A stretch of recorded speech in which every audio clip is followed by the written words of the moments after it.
চানাচুর মুড়ি মশলা মুড়ি খেয়েছি। এইভাবে কোনোদিন মুড়ি খেয়েছেন?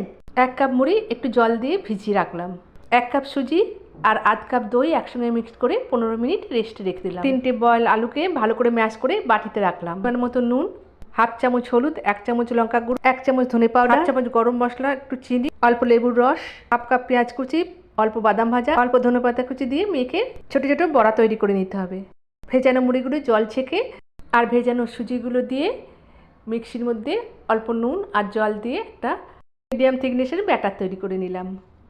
হাফ চামচ চিলি ফ্লেক্স, 1 চামচ তেল আর 1 চামচ ইনো দিয়ে ভালো করে মিক্স করলাম। ছোট ছোট বাটিতে তেল ব্রাশ করে পেস্টটা অর্ধেক অর্ধেক করে ভরে তৈরি করা বড়াগুলো দিয়ে ওপর থেকে আবার ব্যাটারটা দিয়ে অল্প করে লাল গুঁড়ো লঙ্কা পাউডার ছড়িয়ে দিলাম। একটা বড় গামলায় ফুটন্ত জলের উপর জালি করা থালার উপরে ওই বাটিগুলো সাজিয়ে দিয়ে একটা ঢাকা দিয়ে হাই ফ্লেমে 12 মিনিট কুক করলাম। তৈরি হয়ে গেল একটা ইউনিক ব্রেকফাস্ট। কেমন লাগলো অবশ্যই জানাবেন।